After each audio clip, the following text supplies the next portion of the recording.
したんだその顔。誰に殴られた？ぶっ殺してやる。守るためにノブと。Pen pernah berkata bahwa seseorang tidak akan bisa saling memahami sebelum orang itu merasakan penderitaan yang sama. Begitu juga dengan memahami seorang ayah yang kehilangan anak tunggalnya karena dibunuh, dicincang, lalu dimasak. Lantas apakah dia akan ya udah maafin aja? Apalagi ayah itu adalah seorang bos mafia besar.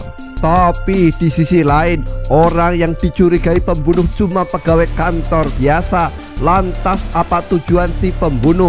Apa cuma sekedar iseng belaka? Daripada penisirin, tendang dulu tombol subscribe kalian dan selamat menonton.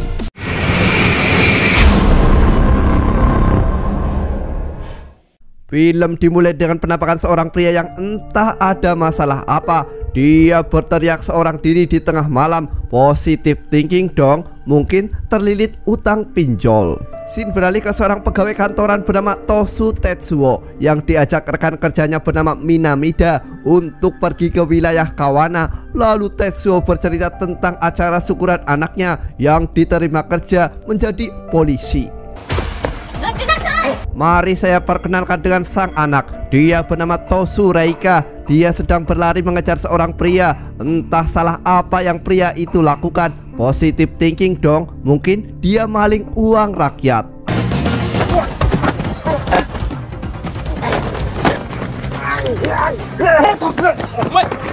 Setelah misi selesai, Reika sebagai polisi baru diperingatkan untuk bergerak sesuai instruksi Toshima. Bisa saja nyawa Reika terancam, namun Reika sudah membaca situasi dan faktanya Reika sukses menjalankan misi.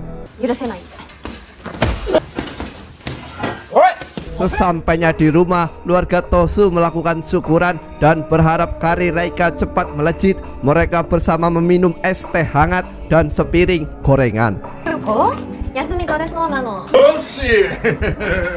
Saya kenalkan pada istri Tetsuo yang bernama Tosu Kasen dan adik Reika bernama Tosu Akira. Mereka sedang asik membahas liburan keluarga dan Akira berharap kakak cantiknya itu bisa ikut liburan.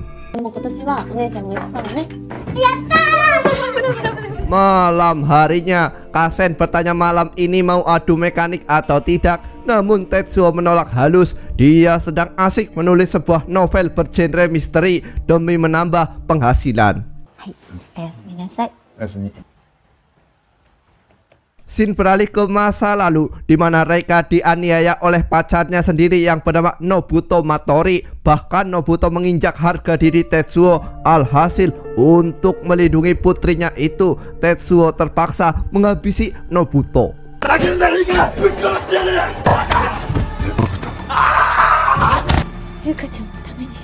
Untuk menghilangkan jejak, Tetsuo terpaksa mencincang tubuh Nobuto. Namun rekan kriminal Nobuto yang bernama Kyoichi Majima curiga pada Tetsuo karena terakhir Nobuto ada di rumahnya.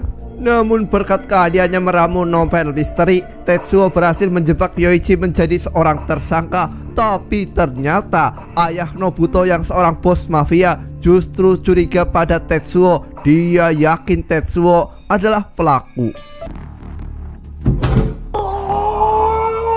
Dan setelah menemukan bukti, dia bernama Yoshiatsu Matori. Dia mencoba memberi pelajaran pada Tetsuo. Namun setelah Matori memenangkan pertarungan, dia justru memutuskan bundir. Matori berharap Tetsuo menjadi seorang tersangka, keluarganya akan hancur dan semua anak buahnya akan berbondong-bondong untuk membunuhnya.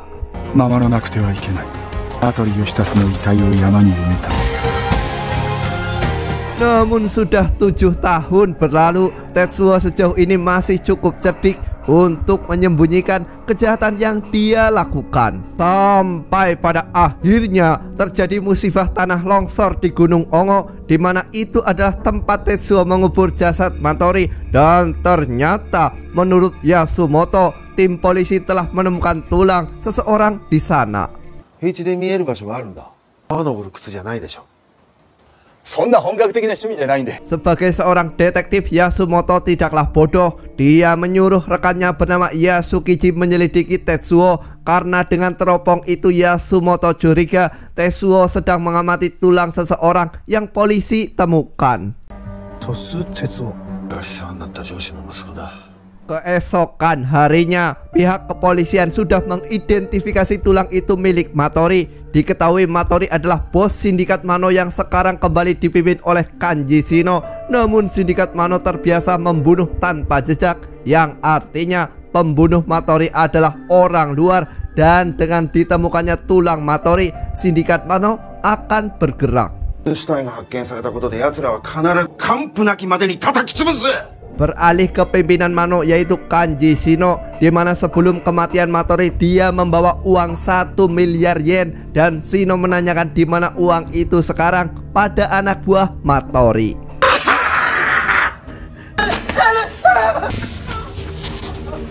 Shino juga menanyakan pada Takeda, di mana Takeda curiga bahwa Kyoichi lah pelakunya. Namun Kyoichi justru curiga pada Tetsuo lah pelakunya, dan penyelidikan kasus kematian Nobuto dan Matori kembali dibuka.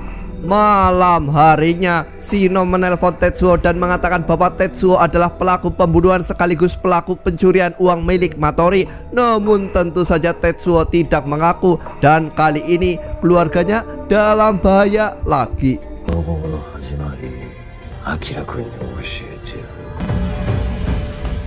Tak lama setelah itu, rumah Tetsuo terbakar. Namun beruntung sekali berhasil selamat. Dan menurut kepolisian, rumah itu sengaja dibakar dan masih dalam proses penyelidikan. Keesokan harinya, Tetsuo yang didatangi oleh sindikat Mano, dia diancam untuk mengembalikan uang 1 miliar yen itu atau keluarganya akan dibunuh.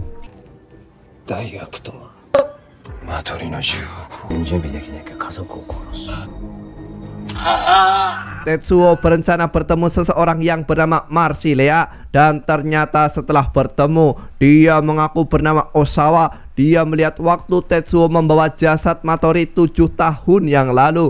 Osawa juga tahu bahwa untuk menyelamatkan keluarganya, Tetsuo harus menghancurkan sindikat Mano, dan Osawa bersedia untuk membantu. たとえ10億返したところで会が許すはずがないんですけど、家族を守りたいならあの会を潰さないと。手を組みませんか? Beralih ke Reika yang bertemu Yasumoto, di mana Yasumoto menanyakan tentang Kyoichi, dan alangkah terkejutnya sosok Reika manakala Kyoichi adalah member dari sindikat Mano. Padahal setahu Reika, dia adalah rekan kerja sang ayah. Setelah pertemuan itu, Reika kembali ke kantor dan mendapati fakta bahwa pembakar rumahnya adalah Kubo dari sindikat Mano. Sementara itu, Tetsuo yang sedang berjalan seorang diri ditodong pistol oleh sosok Kubo.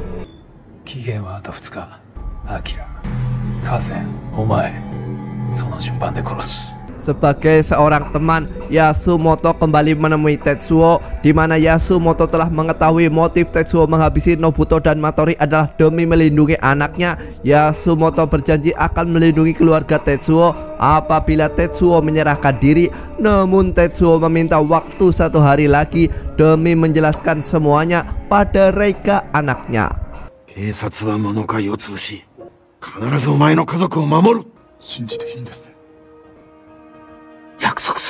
Scene beralih manakala Yasukichi membawa Yasumoto menemui Daiki sindikat Mano yang akan memberi info tentang sosok Kubo. Namun saat Yasukichi mengalihkan perhatian ke arah CCTV, Daiki justru menghabisi sosok Yasumoto.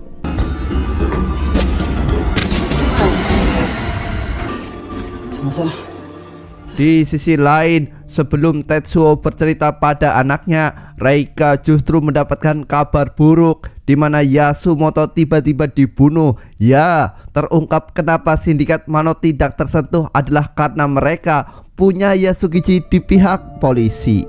Tanpa diduga, Reika dilarang terlibat oleh Toshima atasannya sendiri. Sudah dipastikan pelakunya adalah sindikat Mano. Dan di sisi lain, Tetsuo berkomitmen akan menghancurkan sindikat Mano pasca kematian Yasumoto.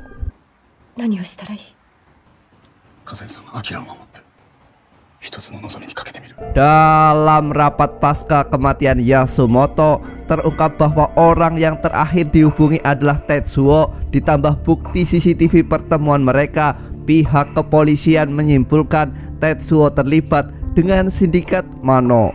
Makin menarik, di mana orang yang ditemui Tetsuo adalah Osawa. Dia adalah seorang hacker, dia penggemar Tetsuo, dia tahu semua kebusukan sindikat Mano, dan mari bersama kita hancurkan mereka.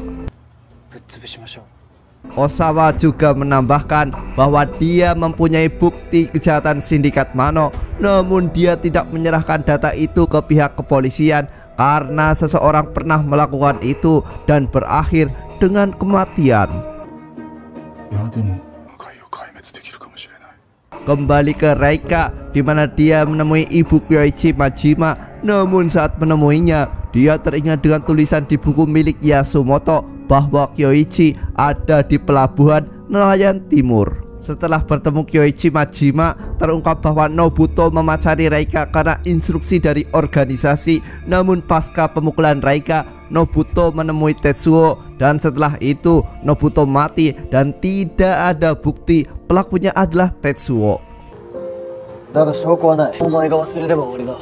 Malam harinya, Kyoichi teringat masa lalu di mana Tetsuo mengajaknya bekerja sama, di mana Kyoichi membutuhkan uang untuk mengambil alih restoran peninggalan sang ayah. Sementara itu, Tetsuo dihubungi oleh Shino, di mana Tetsuo mengajak bertemu di hotel Ichiboshi, dan entah apa yang Tetsuo rencanakan, dia berjanji akan menyerahkan uang itu.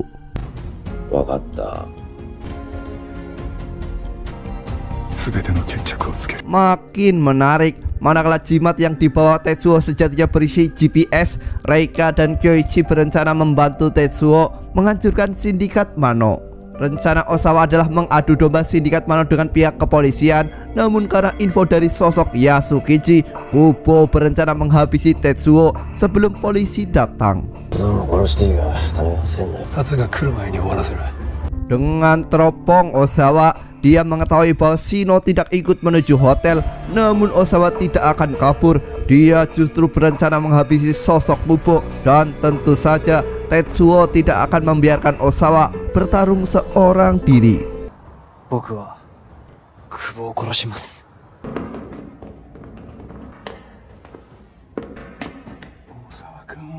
Tetsuo yang sudah ditemukan oleh sosok Kubo, dia terus berlari mencari Osawa. Sementara di sisi luar, Reika dan Kyoichi sudah di depan hotel. Namun karena kebodohan Tetsuo, Osawa justru tertembak.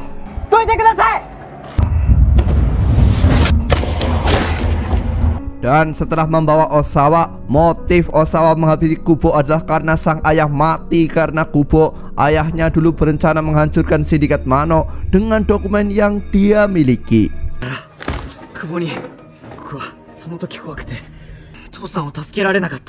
Tetsuo memisahkan diri dari Osawa. Dia bersembunyi di sebuah mobil, dan setelah Kubo menemukan dirinya, dia berpura-pura menembak dan pergi lalu menjatuhkan pistol itu. Tapi begitu pistol itu diambil oleh sosok Kubo, yang terjadi adalah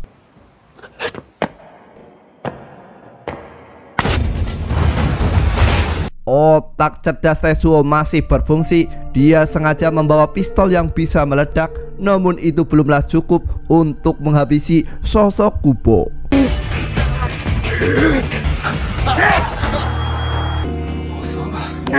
Namun berkat kerjasama yang apik antara Osawa dan Tetsuo, sosok Kubo berhasil dikalahkan. Tetsuo mengambil HP milik Kubo dan meninggalkan sosok Osawa. Namun ternyata dalam proses perlarian, dia bertemu sosok Kyoichi, dan yang terjadi adalah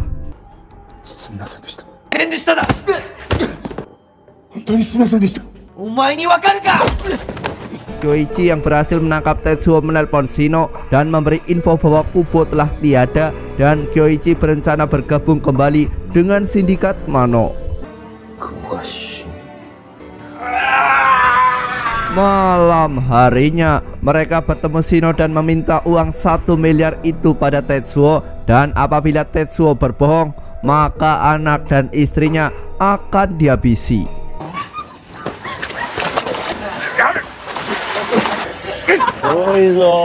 Sesampainya di lokasi uang itu disimpan, Shino tidak melepaskan anak istri Tetsuo itu seperti sebuah bunga karena uang ini sudah disimpan selama 7 tahun. この小屋は電波がつながらないようになってます。 Namun saat Shino akan memberi instruksi untuk menghabisi istri Tetsuo, dia justru menjatuhkan tabung berisi bensin dan rencana Tetsuo adalah mati bersama Shino. 終わりにしましょう。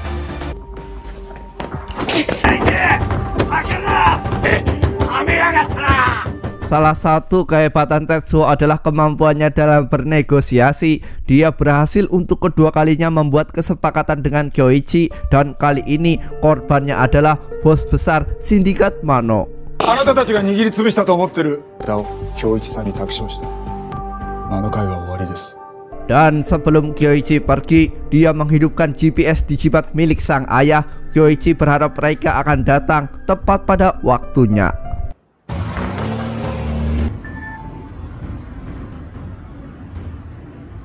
Namun saat Tetsuo akan membakar gudang itu, terdengar suara Reika memanggil. Alhasil Reika yang berhasil masuk justru diancam Shino, berikan pistol itu atau ayahmu akan mati.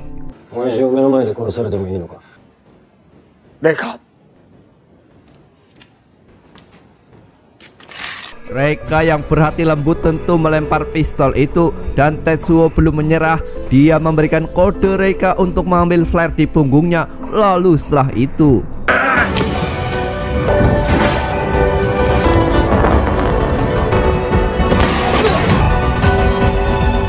di sisi lain, kepergian Kyoichi adalah untuk menyelamatkan keluarga Tetsuo. Sesuai arahan sutradara, lakban Kasen tiba-tiba terlepas, dan setelah itu Yasukichi berhasil dikalahkan.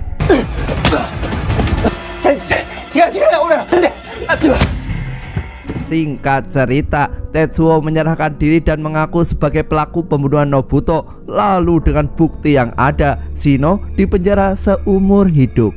Sementara Osawa juga berhasil selamat. Kyoichi kembali pada ibunya, dan di dalam penjara Tetsuo mendapat pesan dari Akira anaknya bahwa Tetsuo adalah sosok ayah terhebat.